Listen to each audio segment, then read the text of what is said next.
Bismillah, alhamdulillah, wassalatu wassalamu ala Sayyidina Rasulillah wa ala alihi wa sahbihi wa wala. Last week we covered one of the key subjects in Quranic studies, that is the subject of Al-Muhkam wal-Mutashabih, the clear and the unclear verses of the Quran. And I can't remember who asked the question of what to make of this verse, perhaps Gibran. The verse that says, إِنَّ هَذِهِ أُمَّتُكُمْ أُمَّةً وَاحِدَةً. And this is going to be the focus of our discussion today, inshallah. I decided the two verses we're looking at, and then inshallah we open the floor.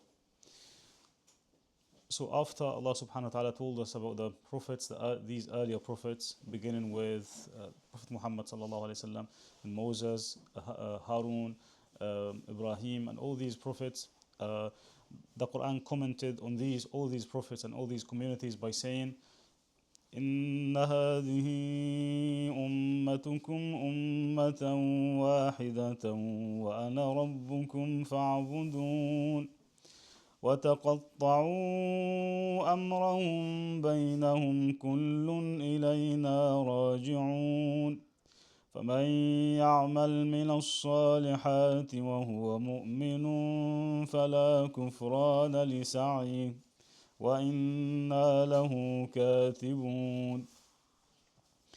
So the first comment that the Quran makes after these prophets mention, إِنَّ هَذِهِ أُمَّتُكُمْ أُمَّةً وَاحِدَةً. All these communities in reality are just one community. وَأَنَا رَبُّكُمْ فَاعْبُدُونَ. Because I am one, you are meant to be one. وَأَنَا رَبُّكُمْ فَاعْبُدُونَ. So worship me alone. وَتَقَطَّعُوا أَمْرَهُمْ بَيْنَهُم. But they ended up splitting up. They ended up dividing themselves. كُلٌّ إِلَيْنَا رَاجِعُونَ. But by the end of the day, they will all come back to us. That is to Allah subhanahu wa ta'ala. And that's a really important discussion today in Muslim communities, in Islamic societies, literally everywhere. It's probably the most pressing issue that Muslims face.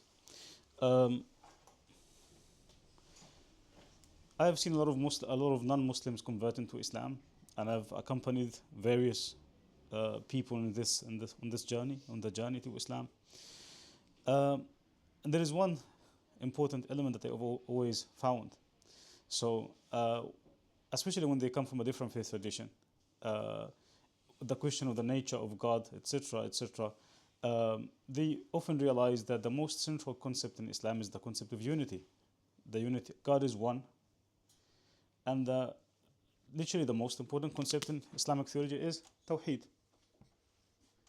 That is the oneness of God. And the Muslim community is meant to be shaped in the light of this principle, right? So this is one of the most attractive things about Islam. But the moment they come into Islam, they realize how, I don't know what to call it, like a lot of groups, a lot of schools of thought, past and present, Sufism, Salafism, Wahhabism, Ash'arism, Maturidism, and all these isms. Then what to make of this?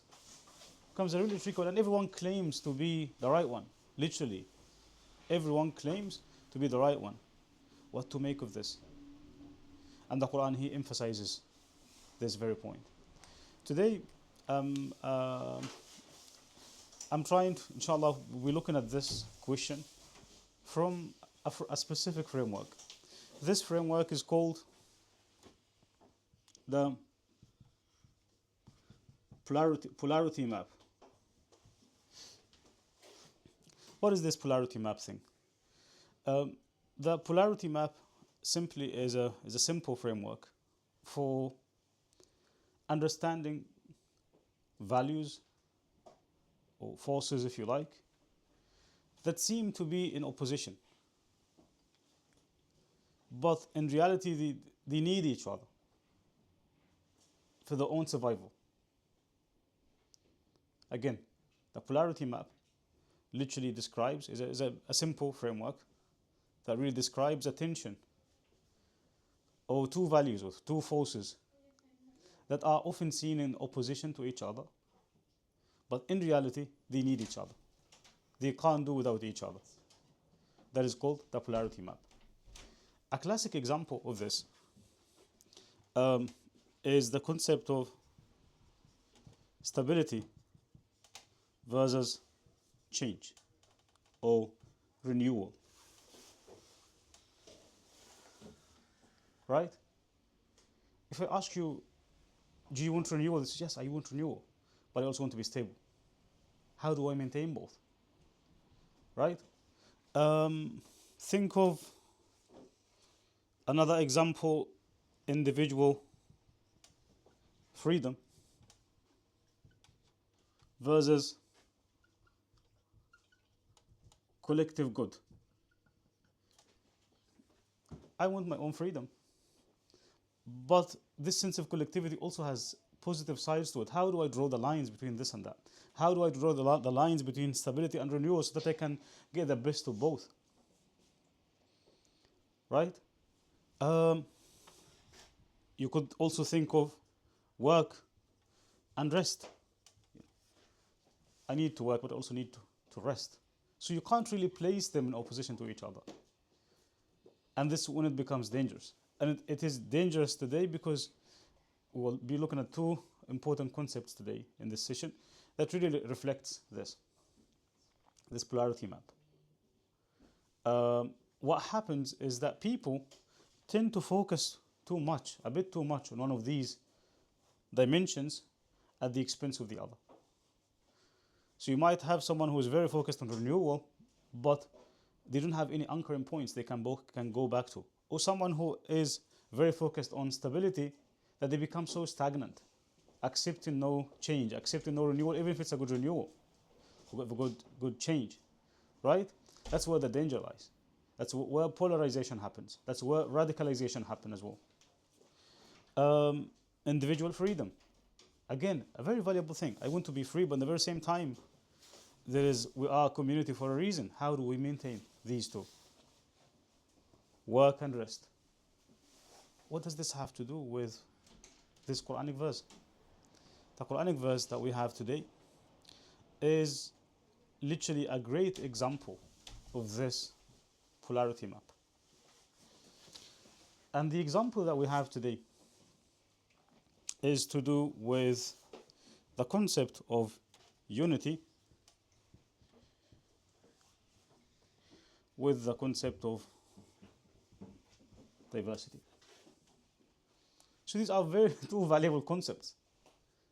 Everyone really wants to commit to participate in, model the life in the light of these concepts, right? But they also have downsides to them. We'll come to this in a minute.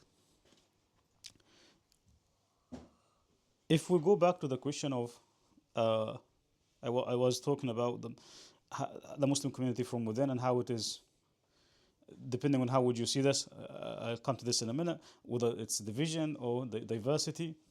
Today it's more of a problem. It is a problem because we miss this. We miss the positivities of each side.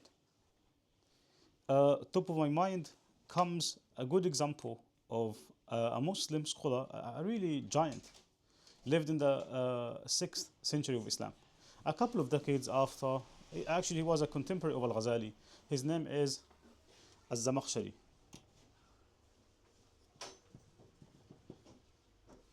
And this man belonged to a school in Islamic theology known as Al-Mu'tazila. One of the greatest schools in Islamic theology, along with the Athari school, the Salafi school, the Hanbali school, the Ash'ari school, and all these schools that were dominant in early Islam. Still today, up to a point.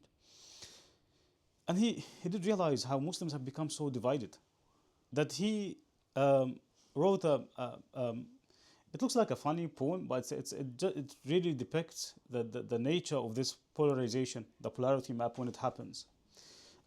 In this poem, he says, إذا سألوا عن مذهبي لم أبح به بلغتموه كتمانه لي أسلم. So whenever I get asked, if I ever get asked, what is your school of thought? which, I mean, today this is one of the key questions we ask each other, right? I've been asked these questions, I don't know, maybe on a daily basis. Which school? So as the Makhshari says, whenever I get asked which school do you follow, I don't share it. I don't say which school. Balaktumuhu, but I really hide it. Says this is much more safer for me. Kitmanuhu liya aslamu. And then he gives us examples. He says, فإن حنفيا قلت قالوا بأنني أبيح الطلا وهو الشراب المحرم. Says if I say I am a Hanafi, I follow the Hanafi school, what happens is that this person who is talking to me will immediately pick the worst thing about the Hanafi school, and he would say, do you follow this school? You're the ones who say it is permissible to drink alcohol. Do the Hanafis say that? No, they don't. But it's one of the subtle debates within the Hanafi school. It is distinct. The Hanafi's position on alcohol is quite distinct. They definitely don't allow it. But they have diverse opinions within the school, which you don't necessarily have in other schools. But you see what is happening here. As Zamakhshari is complaining about a phenomenon. That is, the opponent is not saying, this is the school that belongs to the greatest faqih of the Islamic tradition, Abu Hanifa Nu'man al-Imam al-A'zam, but they are picking the worst debate. I mean, I don't think it's the worst debate, but in the eyes of so many people, they take this as a very weak point in the Hanafi school. Then he says, وَإِن مَالِكِيًّا قُلْتُ قَالُوا بِأَنَّنِي أُبِيحُ لَهُمْ أَكْلَ الْكِلَابِ وَهُمْ هُمُ. But he says, if I say I am a Maliki, you would actually again pick the weakest point in the Maliki school. What is it? He says it's the Maliki's position on dogs. The Maliki school is literally the most relaxed on dogs. Whatever you might have heard of how Muslims treat dogs and how the Muslims' relationship with dogs, it's not the Malikis. That there is an opinion in the Maliki school that says it is even allowed to eat dogs, to eat the meat of dogs, right? It's not the most dominant opinion in the Maliki school, but it does exist. What the opponent is doing here is picking, a very subtle thing in the Maliki school and takes it as a representative of the whole Maliki school, right? He says, وَإِن مَالِكِيًّا قُلْتُ قَالُوا بِأَنَّنِي أُبِيحُ لَهُمْ أَكْلَ الْكِلَابِ وَهُمْ هُمُ. He says, now he makes a pun, like he says, you are the dogs yourselves, because you are misrepresenting the tradition, because the Maliki school does not work this way. And then he says, وَإِن شَافِعِيًّا قُلْتُ قَالُوا بِأَنَّنِي أُبِيحُ لَهُمْ أُبِيحُ نِكَاحَ الْبِنْتِ وَالْبِنْتِ تَحْرُمُ. Maybe I'll explain this later. But then he says, وَإِن حَنْبَلِيًّا قُلْتُ قَالُوا بِأَنَّنِي قَبِيحٌ حُلُولِيٌّ ثَقِيلٌ مُجَسِّمٌ. If I say I follow the Hanbali school, they would immediately say, I am the one who really has this sort of physical understanding of God, bodily understanding of God, that God is a body like bodies, if you wish. Do the Hanbalis say that? They don't, but that's one of the most misconceptions about the school. What is happening is that they pick the weakest point. I'm not denying that there is a trend, there is a strand in that school, right? But then he says, وَإِن قُلْتُ مِنْ حِزْبِ الْحَدِيثِ وَأَهْلِهِ يَقُولُونَ تَيْسٌ لَيْسَ يَدْرِي وَيَفْهَمُ. If I say I am, I belong to the school of hadith, they say you are a man of memorization, you don't understand anything. So they placed memorization against understanding. And they said just like a goat, because a goat also always consumes things without any sort of engagement, if you like. Then he says, تعجبت من هذا الزمان وأهله فما أحد من ألسن الناس يسلم. He says, I'm amazed at this generation of mine. No one is safe from people's tongues. Everyone is backbiting. Everyone is just talking. Then he says, تعجبت من هذا الزمان وأهله فما أحد من ألسن الناس يسلم. ومذ أفلح الجهال أيقنت أنني أنا الميم والأيام أفلح أعلم. Says, since the day I saw this happening, I just kept myself to myself. I'm not sharing anything with anyone. Because this is what I get when I share. Everyone picks. They don't really take time to process, don't take time to understand. They don't try to understand to begin with. Ready to critique, ready to just condemn. Um, uh, Az-Zamakhshari's poem is deeply relevant today, really. Because I've seen this in numerous situations since I was a kid, really, as I've been engaged in these conversations like these. So that's a state of division. Is that what Islam teaches? No. Is that what the Quran is saying? No. The Quran is actually saying, "Inna hadihi ummatukum ummatan wahida." This community of yours is a united community.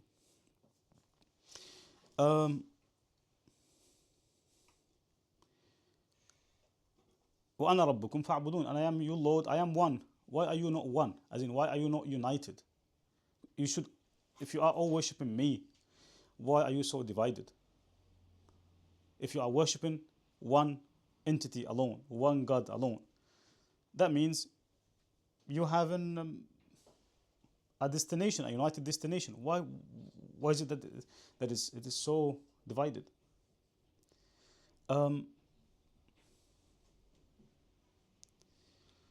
And that's the downside of unity. Like I said, the dangerous thing about the polarity map is that these concepts, each concept of them, would have an upside and a downside.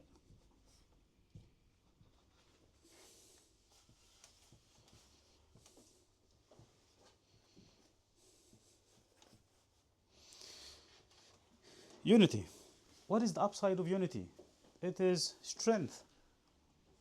If an ummah is united, it is very strong. It's very clear as well. Very stable. Very connected. All these are upsides of unity. We all want these upsides. What are the downsides? The downsides are dangerous. We're talking about conformity. We're talking about uniformity. Lack of toleration. I can't tolerate anyone who is different from me. Stagnation. Because I expect you to be behaving in a specific way, thinking in a specific way, belonging to a specific school. There are no schools, it's just one school. That is stagnation. Lack of creativity as well, because everything is already decided in the name of unity. That's the downside of unity. Do we need these? No, we don't. The same thing with diversity. The upsides of diversity, many. Richness of thought.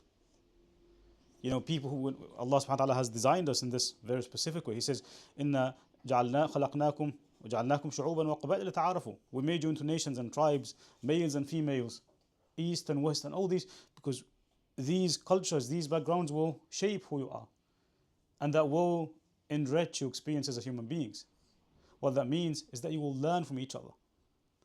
If I come to say, this will literally enrich each other's ways of thinking. So enriching. Diversity as well leaves much space for toleration, which is needed. Ethics as well, like the ethics of beauty. I can entertain ideas that I disagree with. I am not an ugly person. I'm not someone who is ill-mannered. So ethics thrive here. Right? Much space for creativity as well, because I know people will listen to me because they appreciate diversity. Right? And henceforth, this becomes a great place for renewal. I know that I'm not going to be opposed. I will be engaged with, but I won't be rejected outright. Right? What are the downsides of diversity? It can literally be division. That's literally what we're having today. It can, the worst form of diversity is it can collapse into division, can collapse into fragmentation, can collapse into isolation. Everyone really stays sticking to his box and his bubble, and that's it. These are very dangerous things. how does the Quran, and the thing is, the Quran tells us that both are needed. The Quran tells us that, I mean, we just see in this verse, the Quran highly appreciates unity. The most important concept in Islamic theology is unity. God is one. We are meant to be one in the shade of God, in the sense that He wants us to be, because we are united around Him. We all believe in Him. Right? So unity is very important, but also diversity is equally important in Islam. Allah tells us in the Quran that diversity is one of His signs. Everything is perfect. He said, إِنَّا كُلَّ شَيْءٍ خَلَقْنَاهُ وَمِنْ كُلِّ شَيْءٍ خَلَقْنَا زَوْجَيْنِ لَعَلَّكُمْ تَذَكَّرُونَ. When I created everything, I made it in pairs. This is for you to remember me, that, if everything is in two, you'd always remember the one. Allah is telling us, males and females, good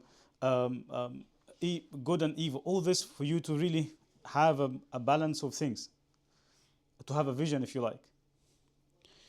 وَمِنْ آيَاتِهِ خَلْقُ السَّمَاوَاتِ وَالْأَرْضِ وَاخْتِلَافُ أَلْسِنَتِكُمْ وَأَلْوَانِكُمْ. One of His signs is that He created the heavens and the earth, ups and downs. وَاخْتِلَافُ أَلْسِنَتِكُمْ وَأَلْوَانِكُمْ, that you are of diverse languages.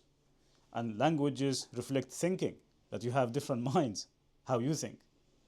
These languages are shaped by our cultures as well. وَاخْتِلَافُ أَلْوَانِكُمْ, your colors are different as well. So, Allah celebrates this. Numerous places in the Quran. What do I do in this case?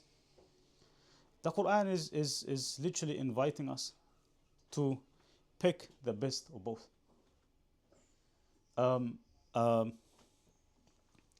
The best of diversity. As a Muslim community, we are meant to be rich, to enrich each other's views, to enrich each other's schools of thinking, ways of spirituality, etc., etc. But also, we're not meant to be divided. We're not meant to be fragmented. We're not meant to be isolated. The same thing. We are to pick the best of the unity side, as in being connected, being strong spiritually, intellectually, materially, right? And to avoid the downsides of unity. That is what I mentioned as the lack of creativity, the stagnation, and all these are very serious things.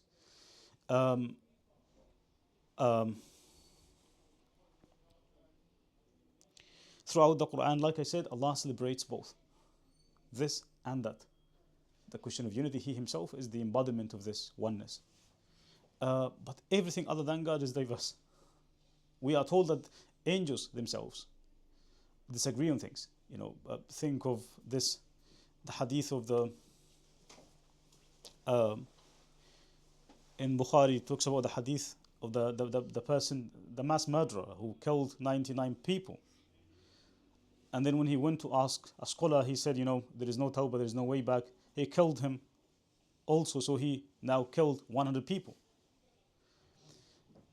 And then he went to another scholar who said, no, there is a chance, there is a specific village here, go there, spend time with them, you will be fine. The door of tawbah is always open. On his way to this village, what happens? He dies. The hadith tells us that there were two types of angels, Malaikatul Rahmah and Malaikatul Adhab. So the angels of mercy and the angels of punishment, they both came claiming him. The ones of Rahmah would say, now he belongs to us. He was on the way to repentance. And he had a strong resolution to do that. The others said, but he killed 100 souls. How could you forget this? They both disagreed on this. And it's a long hadith, but the point is, even angels disagreed until Allah sorted this out. A couple of lectures ago, we looked at Dawood and Sulaiman, both disagreeing on what is the best way to handle the situation of the man of the sheep. We just looked at this literally a couple of weeks ago, when the sheep vandalized the garden or the wall of the person who owned the garden. Again, Prophet Mohammed himself, sallallahu alaihi wasallam, celebrated in the sense that recognized that this is a human thing, and Allah acknowledges this. A famous story that confirms this is when لما رجع رسول الله من غزوة الأحزاب, when after the battle of the trench, the Prophet said لا يصلين أحد العصر إلا في بني قريظة, said none of you should pray Asr. So they arrived at Medina by, right after Dhuhr. But the Prophet said to them, none of you should pray Asr here. No, none of you should pray Asr here, but you rather should pray Asr in the place of Banu Qurayza. They listened to the Prophet ﷺ, and on the way to Banu Qurayza, they haven't arrived yet. The Asr time became due. Then they disagreed. فقالوا إن رسول الله, a group of them said إن رسول الله قال لا يصلين أحد العصر إلا في بني قريظة. The Prophet said, you meant to pray Asr in Bani Qurayza, not anywhere else.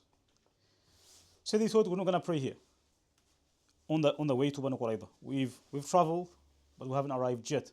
But we've listened to the Prophet, we're not going to pray until we arrive in Banu Qurayza. The other group said, really? The Prophet did not really mean that.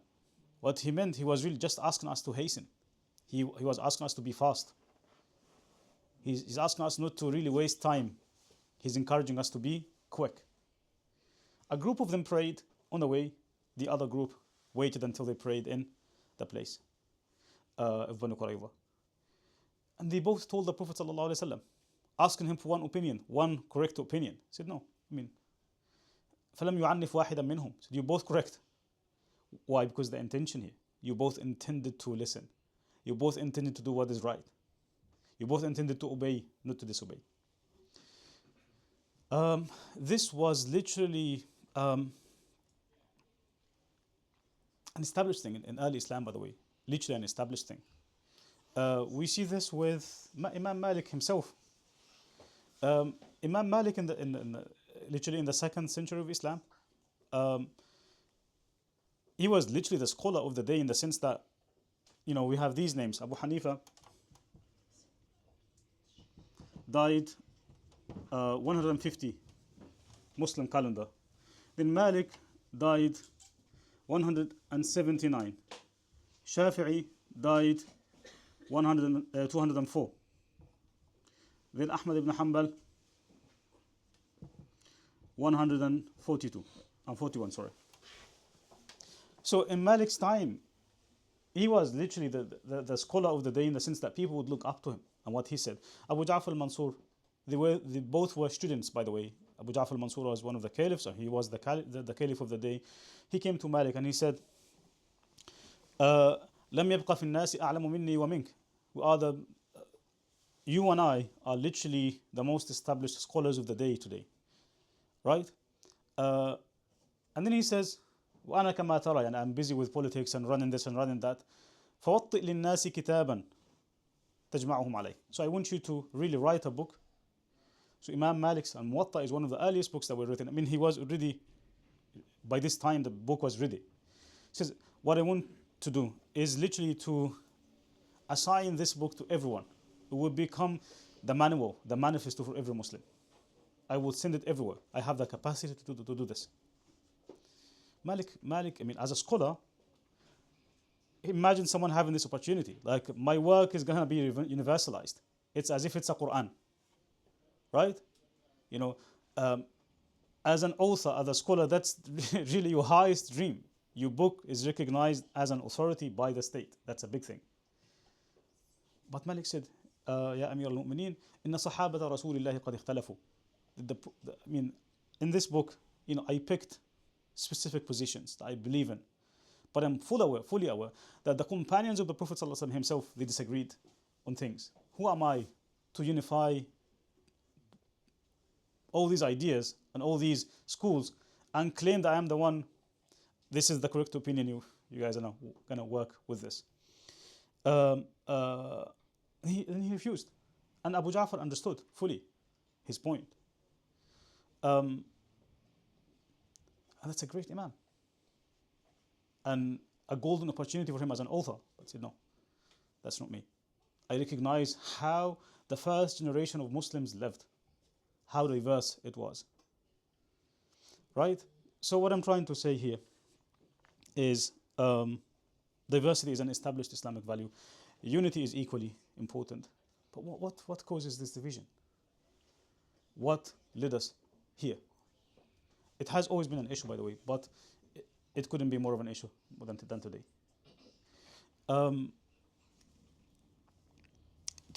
If I am to really summarize all this in a nutshell, the key causes behind division, I'd say one is ignorance. The second is arrogance. And they are not necessarily arrogance. Arrogance. They are not necessarily in opposition, by the way. It's just different degrees. And I have a passage from one of the scholars of the 5th century of Islam, 5th and 6th, Al-Raghib al-Asfahani. Al-Raghib al-Asfahani was one of the key, who again was a contemporary of these two, of Zamakhshari and of Al-Razi. Such a giant, yeah. He has a really interesting book called الذريعة إلى مكارم الشريعة. And he tells us something that literally to do with this, the relationship between ignorance and arrogance. And I want you to focus on this because this is very, very relevant. He says, الإنسان في الجهل على أربعة منازل. He says that people, in terms of ignorance, they have 4 degrees or 4 levels. He says, الأول من لا يعتقد اعتقادا صالحا ولا طالحا وأمره في إرشاده سهل إذا كان طيعا فإنه كلوح أبيض لم يشغله نقش وكأرض بيضاء لم يلق فيها بذر ويقال له باعتبار العلم النظري غفل وباعتبار العلم العملي غمر ويقال له سليم الصدر.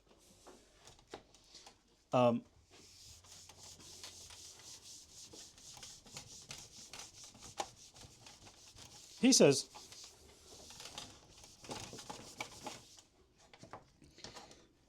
people are of different 4 categories or 4 levels in terms of ignorance.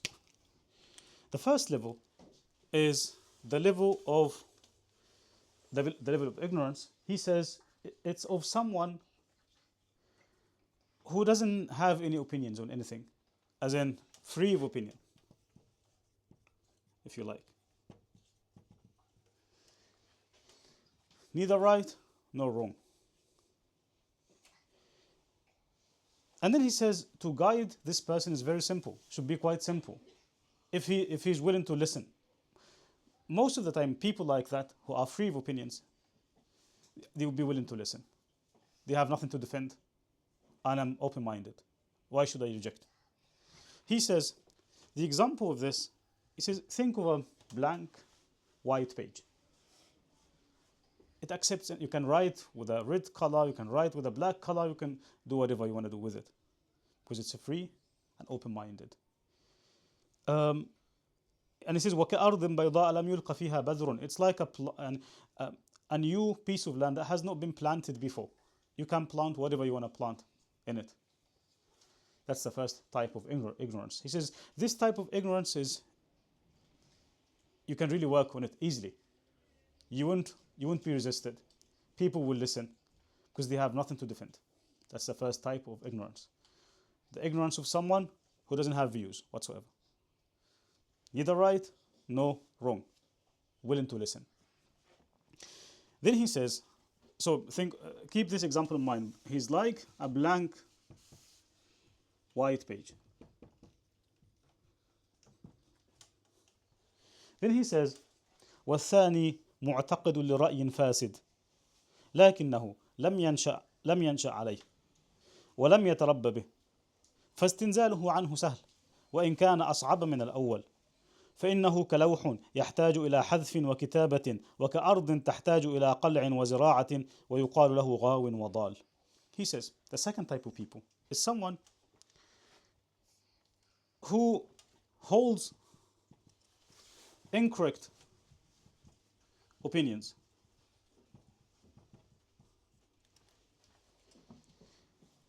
Someone who holds so the first one doesn't hold opinions whatsoever, neither right nor wrong. The second is someone who holds opinions that are wrong, but He was not raised on those opinions. He just got them. He did not grow up with these opinions. Right? He says to remove those ideas from him should be slightly easy. And then he gives an example. He says, this is like, that's that example from my side. It's like if you have if you're writing literally with a pencil. You have a blank white page, and you're writing with a pencil. The moment you realize there's something wrong with what I've written, what do? Just erase it, simply. Is it erasable? Yes, it is erasable. Yes, Nushin. When you say he didn't grow up with those opinions, do you mean he didn't organically No, he had no parents told him you have to believe in this, you have to believe in that. Nobody told him anything. He just, maybe a friend told me this, a teacher told me that. Right? But these are newly held views, if you like. He did not grow up with them. That's the point. He had no parents that taught him from very early on that you have to believe in this, you have to believe in that, or teachers who were so authoritarian in the way they teach. Ibrahim, did you want to ask a question? Yes, please. If you prayed so fast,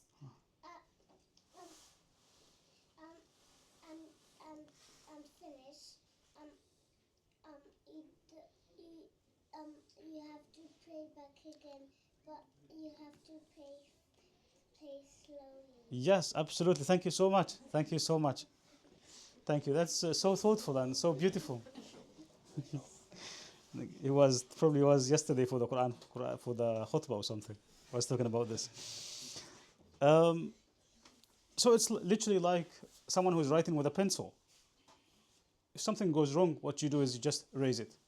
That's the example of someone who was taught the wrong opinions. And then he talks about the third group. He says, وَالثَّالِثُ مُعْتَقِدٌ لِرَأْيٍ فَاسِدٍ قدر أنه قد تراءت له صحته فركن إليه بجهله وضعف بصيرته فهو من وصفه الله تعالى بقوله إن شر الدواب عند الله الصم البكم الذين لا يعقلون لا سبيل إلى تنبهه وتهذيبه كما قيل لحكيم يعظ شيخا جاهلا ما تصنع فقال أغسل مسحا إن بيض. This is hieroglyphic. He says it's someone who holds wrong opinions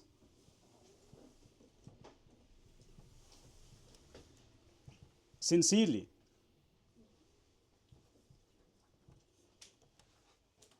Someone who holds wrong opinions sincerely. I believe in this.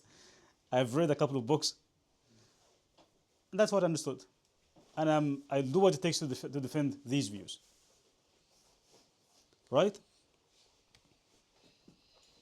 But because he's not that intelligent to really verify and dissect, etc., he ended up convinced that this is the truth. And I'm defending it no matter what.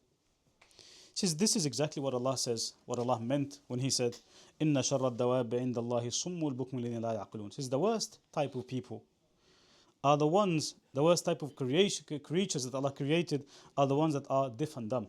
They don't engage, they don't listen, they don't reason. He says it's really hard to change this person. Really, really hard. Because they're not looking for truths, they are looking for proofs to support their truths. They are not looking for proofs, they are not looking for truth, they are looking for proofs to support their ready-made truths. Big difference. He says it's like someone, a wise person who comes to a very old man, advanced in age, who had a bit of knowledge, and asked him, what are you doing? He said, أنا أغسل مسحا إن بيض. I'm washing this shirt of color so that it becomes white. So I'm washing a shirt that is not white, but I expect by me washing it, it will turn up to be a white piece. It doesn't work this way. Even if you keep washing, it does not change, because this is the nature of it. But then he talks about like the possibility of this change if Allah opens the doors for this person. Like normally these people would have a crisis because they are sincere. They will have a crisis because they are sincere. But the problem is, when they decided to take up these positions, they have not exhausted the different opinions. They just picked this specific, the first opinion that was sold to them. They thought this is the best opinion. Khalas, I'll defend it no matter what. Unless something happens, it's really hard to change this type of people. Then he says, how do I come up with an, if this is writing with a pencil, this is probably like writing with a pen. If you have a blank white page and you've written with a pen, what do? How do I erase this? It is erasable, but it will always leave marks. Anyone who looks at the page will always see that there is something was here, right? But then he says there is even a more dangerous one. He says, وَالرَّابِعُ مُعْتَقِدٌ اعْتِقَادًا فَاسِدًا عَرَفَ فَسَادَهُ وَتَمَكَّنَ مِنْ مَعْرِفَتِهِ. It's someone who holds the wrong views and he knows it. So he lacks the sincerity of this person. So this one is holding these views insincerely. Very dangerous. Then he says, لكنه اكتسب دنية لرأسه وكرسيا لرئاسته فهو محام عليها فيجادل عنها بالباطل ليدحض به الحق. But because he had a position that is associated with these views. I've become a professor because I defend pessimism. If I leave the theory of pessimism, I'm losing my position with it. That because I have a job, I have this, I have that, right? But he says, ويذم أهل العلم ليجر إلى نفسه الخلق ويقال له فاسق ومنافق وهو من الموصوفين بالاستكبار والتكبر في نحو قوله تعالى وإذا قيل لهم تعالوا يستغفر لكم رسول الله لووا رؤوسهم ورأيتهم يصدون وهم مستكبرون فنبه الله تعالى أنهم ينكرون ما يقولونه ويفعلونه لمعرفتهم ببطلانه لكن يستكبرون عن التزام الحق وذلك حال إبليس فيما دعي إليه من السجود لآدم. He says, what is at stake with these people is literally arrogance.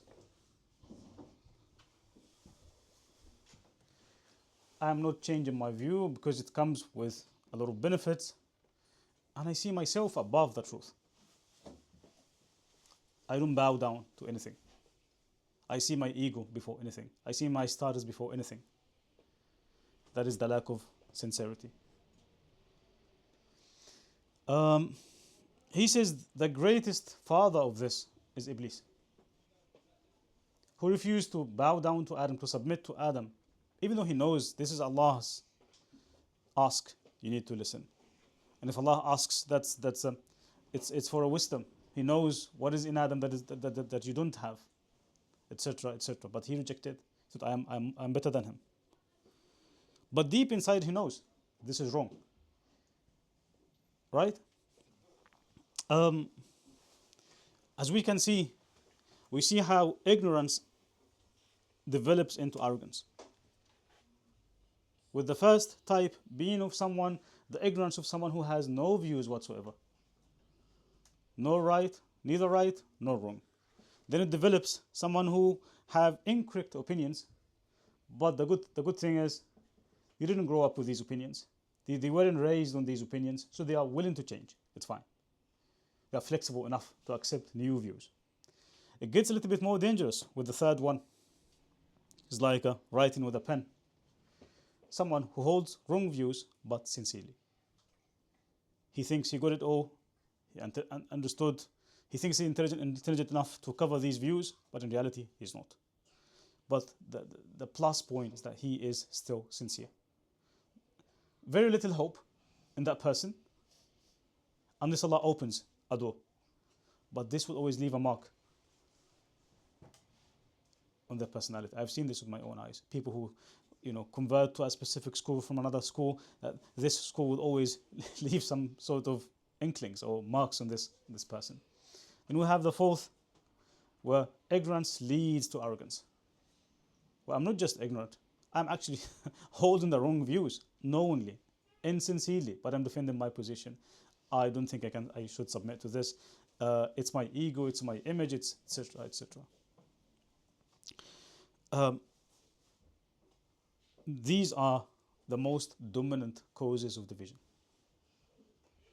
Otherwise, it should be very simple, by the way. I think things should be very clear.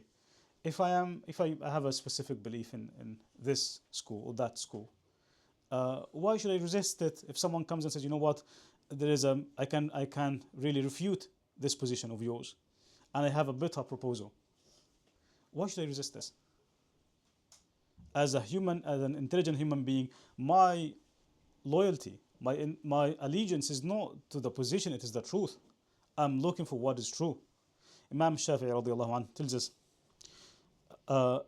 he says, because Shafi'i himself lived at a very critical time, by the way. Shafi'i, today we view him as a man who founded a school of his own, right?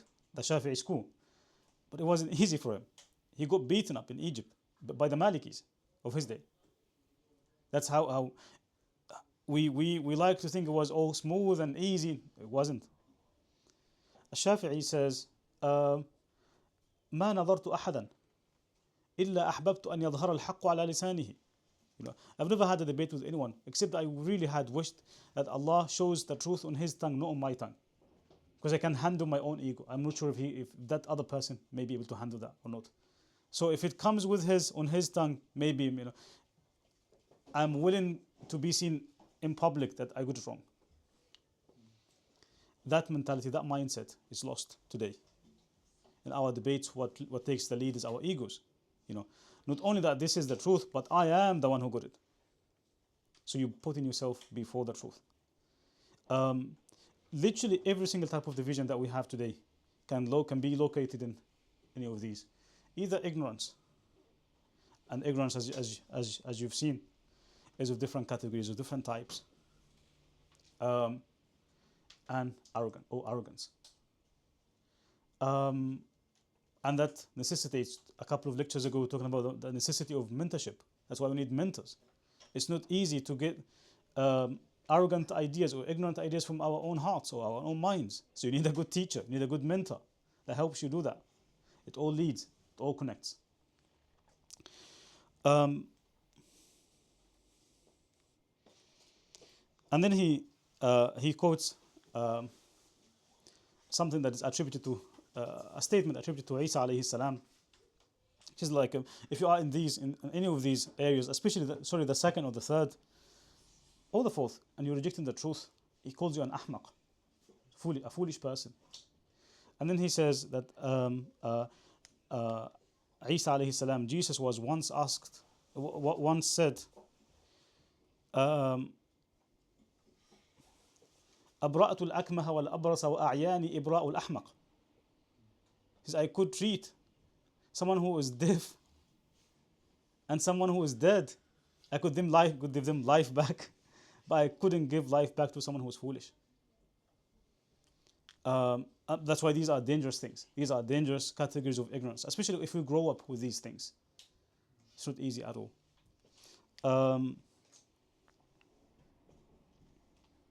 Okay. What is the solution? Now we know the causes of division. We know how we can collapse into the downsides of unity and the downsides of diversity. How unity can collapse into, according to the polarity map,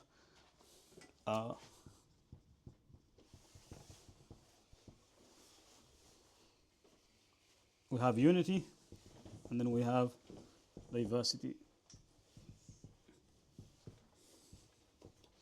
Unity, we said, the upside is, what did we say? Strength. What else? How do we maintain the strength and the unity of the power, if you like, of unity? But how do we avoid the stagnation, the conformity, the uniformity of it. That's the downside. How do we maintain the upside but avoid the downside? How do we maintain the upside of diversity? That is rich ideas, space of creativity, a space for imagination. And how do we avoid the downside of it? That is division, that is fragmentation, that is isolation. The Quran is calling us to two primary things. One is uniting our ends.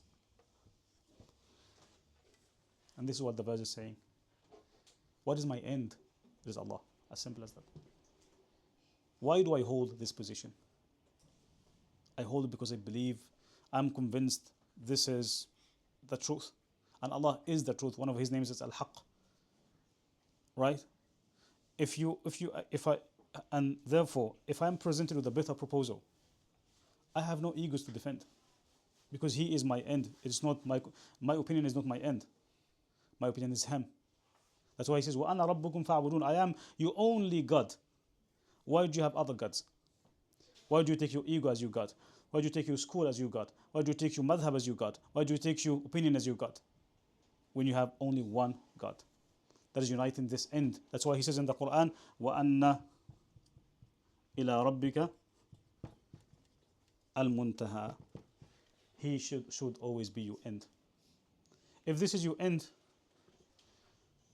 you won't fall into the first category. You're not in the second category. The moment I get a proposal that's new, happy to go forward, because my end is not my school of thought. I'm not defending my school of thought. I'm not defending my ego. Neither in the third category nor in the fourth category. I won't even be in the fourth category because my Lord is not my ego. So having Allah always in mind humbles you down naturally, because you see Him, you don't see your ego, you don't see your position, you don't see your status. That's وَأَنَا رَبُّكُمْ فَاعْبُدُونَ. Allah subhanahu wa ta'ala tells us of an ideal situation. I am one. Why should you disagree in vision? Why should you disagree in this? Because I am your end and I am one. Why do you... The only explanation is that we'll be worshipping other than Him. The only explanation that we have division is just because we worship other than Him. The Quran actually uses this parable. أَفَرَأَيْتَ مَنِ اتَّخَذَ إِلَهَهُ هَوَاهُ. Have you considered, have you thought of the person that took as his Lord his own opinion, his own desires, his own wishful thinking? Right? That's how powerful Tawheed is. It just unites us all, despite the different ideas, the different backgrounds, the different cultures. So, uniting our ends, not our means. Our ends, not our means. If Allah is on top, if you may think of Allah as the tip of a mountain. Is there only one way to arrive at this tip of the mountain or top of the mountain? No. It's massive. Actually, you can never claim that you're good at all. Can you embrace an entire mountain? You can't. But you can touch it. You can't hug a mountain as such and embrace it. But you can touch it. Alhamdulillah, I arrived. But it takes hundreds and thousands of other people, as long as they have one end that we're all trying to arrive at. That's the first treatment. Uniting the end. If we are, whatever disagreement that we have, if we sit and agree, what is my end? My end is to please Allah. What is your end? To please Allah. So Allah is above me and above you. The moment we arrive, we use the same method. If we use the same point of reference, why should we disagree? Like, it should be very clear if the end is clear. The second one. It is not the unity of our minds that we need, it's the unity of our hearts. And there's a huge misconception about this. The people that often speak of unity, they want to get rid of, they literally frown upon any disagreement. I come across people who even frown upon the four established schools, the Hanafis, Maliki, Shafi'is. I want to follow the Prophet. But these people lived right after the Prophet. They couldn't miss it. These people engaged with companions. And we've just heard Malik saying, I can't impose my book on the entire Muslim Ummah because I've seen companions of the Prophet disagreeing. Who am I? right? Today we have a lot of people who frown upon this, thinking that we should all be thinking in the same way. That our hearts, our minds should be identical. That's not what the Quran teaches. What the Quran teaches. The Quran teaches the unity of hearts in the first place. And our hearts can only be united if we have the same end. As for minds, we are bound to think differently, by the way. We are bound to think differently. That's a fact. If Allah says, اختلاف ألسنتكم, because we speak different languages, language in and of itself is a different way of thinking. Like if someone speaks in a different language, that means willy-nilly he will think differently to me. So the question becomes, how do we arrive at something that unites us intellectually? But the key point is what we are after is not the unity of minds. Actually, this is to be enriched and to be enriching, but the unity of hearts. And that's actually what the Quran says when Allah subhanahu wa ta'ala says to the Prophet sallallahu alaihi wasallam in Surat Al Anbyaa, وإن جنحوا للسلم فاجنح لها وتوكل على الله إنه وإن يريدوا أن يخدعوك فإن حسبك الله. If these people, have signed an agreement with them, sign a peace treaty with them, but if they want to deceive you, فإن حسبك الله, Allah will be with you. هو الذي أيدك بنصره وبالمؤمنين وألف بين قلوبهم. It is Allah that aided you with His own victory, but aided you also with the believers. وألف بين قلوبهم. He is the one, He united the hearts. لو أنفقت ما في الأرض جميعا ما ألفت بين قلوبهم. Were you to spend everything on earth in order to unite them on your own, you wouldn't have been able to unite the hearts. The Quran emphasizes the unity of the hearts, not the minds. Otherwise, the minds are bound to disagree. How do we maintain unity in the midst of all this? It is by uniting the end. I know that Allah is my end. I have nothing to defend but what belongs to Him. And I do my best to arrive at that. That's pretty much what I wanted to share with you as to these two verses. إن هذه أمتكم أمة واحدة وأنا ربكم فاعبدون وتقطعوا أمرهم بينهم كل إلينا راجعون. And I hope that framework, the polarity map, helped signify two important values. I define the polarity map as literally a simple framework for understanding values, two values or two forces that seem to be in opposition, but in reality they need each other to survive. And I gave examples like stability versus change, individual freedom versus collective good, and then in today's Quran circle we focused on unity versus diversity. Again, like I said, you have the people who want to be in the camp of diversity. They would always look at the weakest points of unity. They would say, "You look how stagnant they are. Look at how stagnated they are. How backward they are, because they have no diversity of views. They all think the same. They all identical." And the people of unity, the people who are in the camp of unity at the expense of diversity, what do they say? Look at the people that emphasize diversity and would say, look how diluted they are, how fragmented they are. Nothing unites them. When in reality, both sides have values to them. The question becomes, how do I maintain the balance between this and that? Uniting the end, that is Allah, becomes my vision, my yardstick that it defines things for me. And always think of the hearts, not the minds. A woman with a good heart won't be rude, won't defend the truth with poor ethics. And that's how ethics can thrive really in this paradigm. Next week, inshallah, we will have some case studies that show us how this takes place, how this perspective really changes how we look at things. Maybe we can look at various things. How do we sort this out amongst Muslim schools? How this can help us have a respectful disagreement as Muslims, but also enjoy this sense of ummah.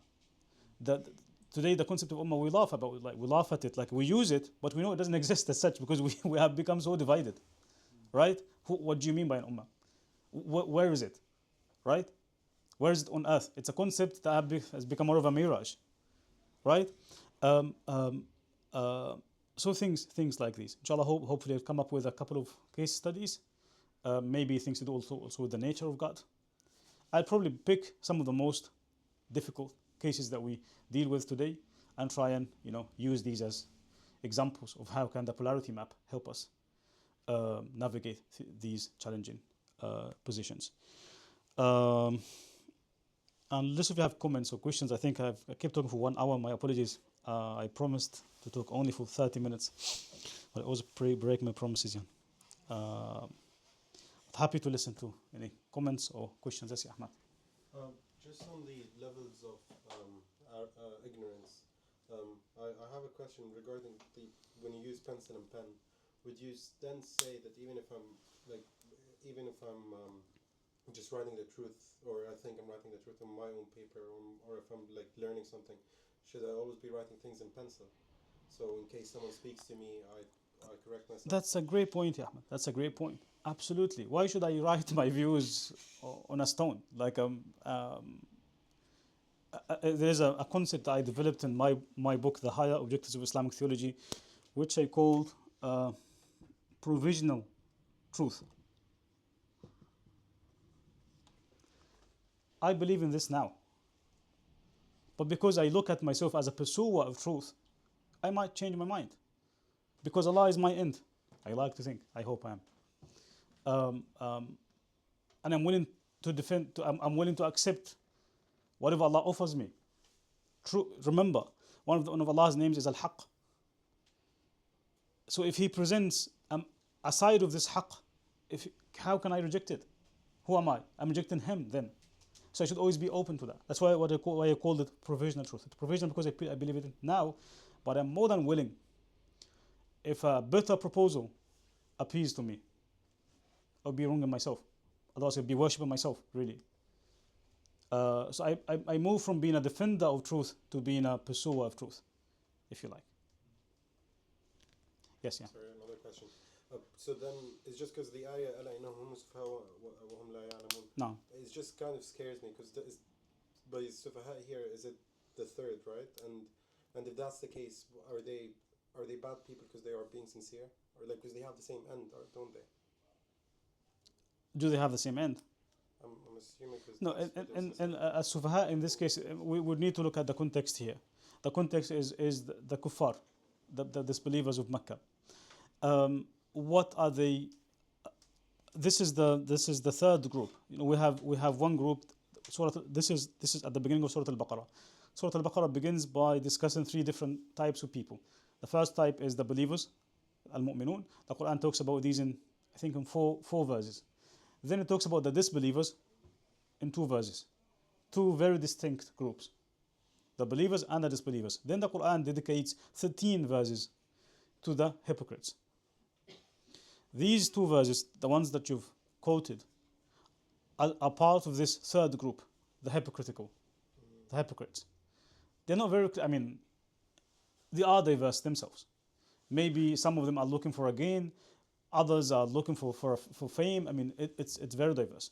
So they are, to the Quran, these people are more dangerous than the kuffar, in terms of at least the kuffar are honest with themselves. As in, this is what I believe and I'm defending it.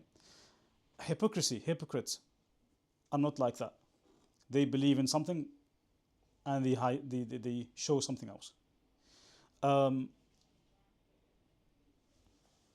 When the Quran says هُمُ السُّفَهَاءُ وَلَكِنْ لَا يَعْلَمُونَ, like I said, I don't want to pass any general judgment here, because these, if we are referring to a specific group of people, the hypocrites in Medina were very diverse, like having different ends in themselves. Some of them might know that they are doing this insincerely. Others might be doing this sincerely. This could be a reference to those who don't really know. وَلَكِنْ لَا يَعْلَمُ, that they are the foolish ones. Does this make sense? Yes, Nashid. I'm not sure how to phrase it because it's a bit of a. Basically, I was wondering, in the way that unity and diversity are polar opposites. I mean, or in the polarity where we also mentioned certainty and non-certainty, right? Certain. I've never talked about certainty. No?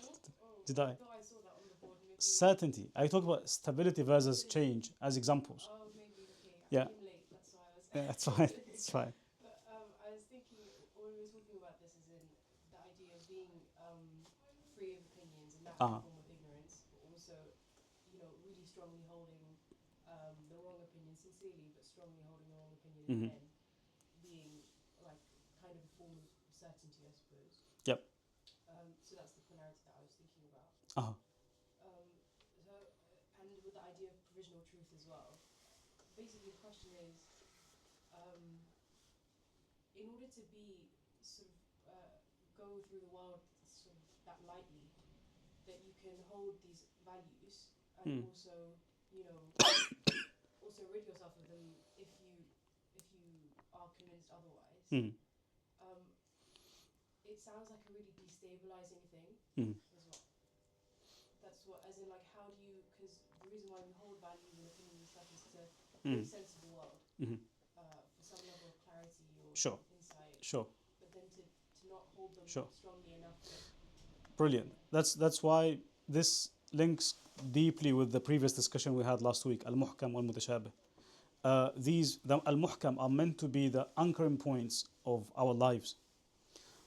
But I really have to be very cautious when I come to really lay down these foundations.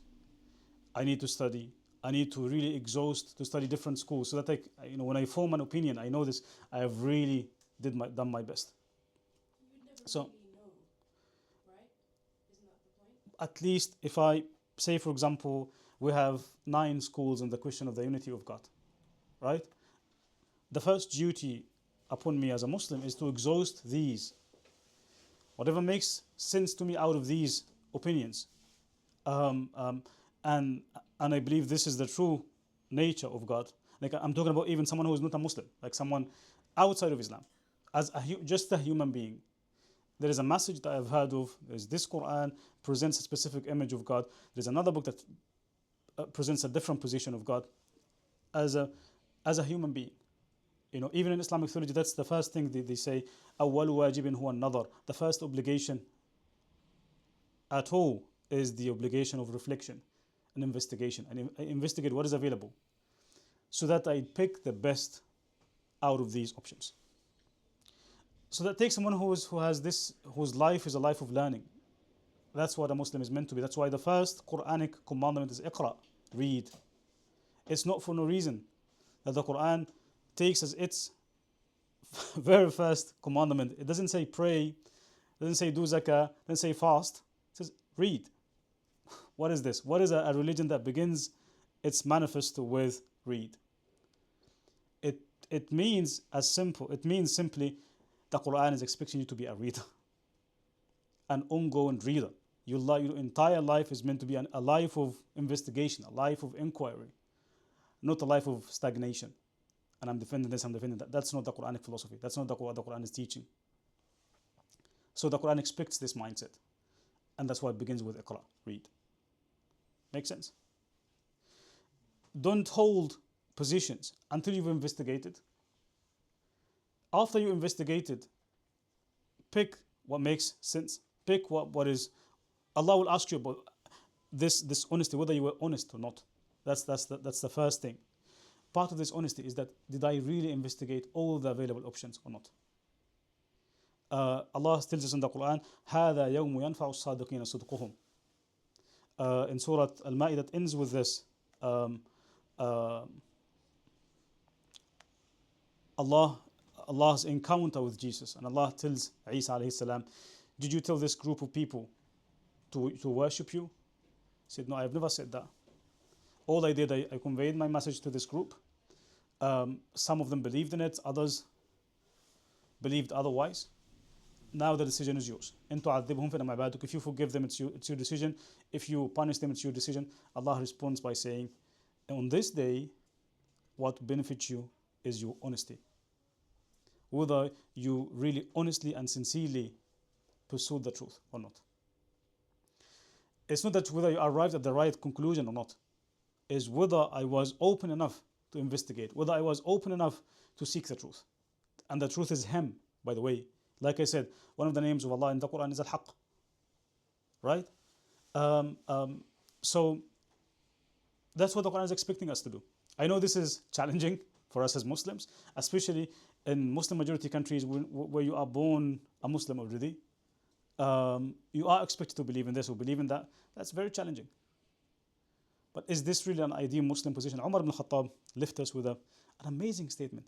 He says, تنقض عرى الإسلام عروة عروة حين ينشأ في الإسلام من لم يعرف الجاهلية. He says the ties of Islam will be untied one by one. The moment we have Muslims who were born as Muslims, if you like, with no knowledge of what it means to live a life of jahiliyyah, to live a life of ignorance.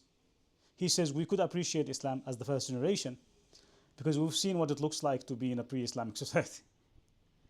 We haven't had this experience, and therefore we take so many things for granted. So to be told I need to investigate, the first generation of Muslims investigated.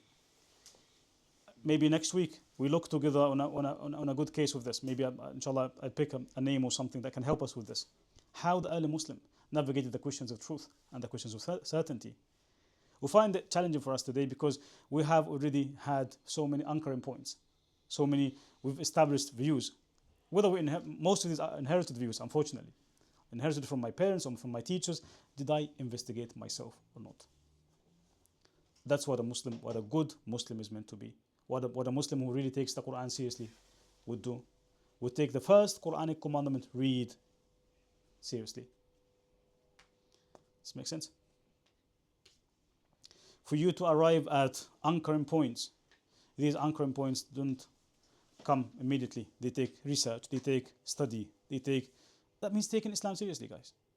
As simple as that. Muslims are not lacking in numbers. We are almost 2 billion Muslims on earth. How effective are we? How efficient are we? Right? Why is that? Because we've betrayed Islam. We literally betrayed Islam. When it's expecting you to be a reader, expecting you to be a learner, all this is gone. I'm inheriting my beliefs already, and I'm defending these truths. Yes, any other questions before we draw this close? It's 1 hour 15 minutes by now. A comment, please. Not a question. Yes, Ya Jibran.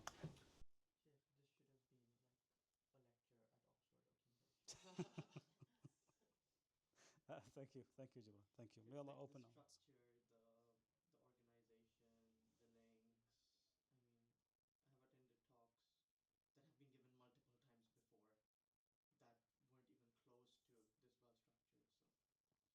Means a lot, Jibran. Means a lot. Thank you so much. Thank you so much. Yes, Zainab. No. It's called Al-Dhari'atu ila Makarim al-Sharia.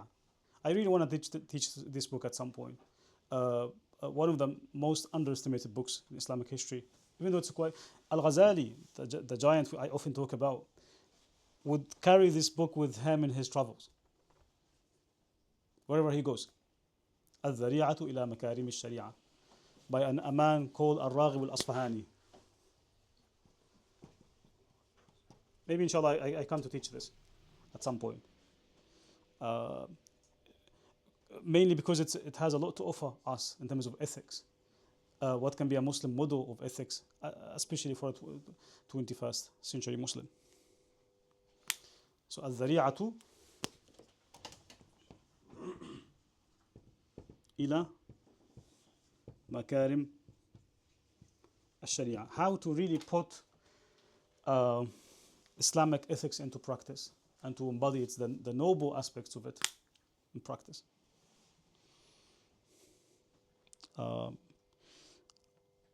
Let me show you. That's what it looks like. I don't know if you can see. I'm not sure. I was just reading from the Arabic version. يعني. I think I'll have to check this up. I find it hard not to think it hasn't been translated because it's a classical book. This guy died, I think, 538. So it's quite Ghazali's time.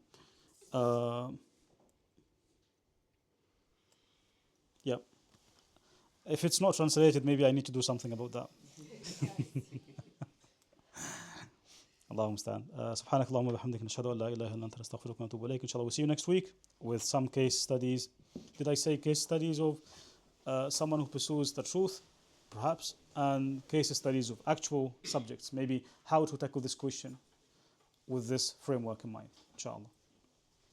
اللهم المستعان.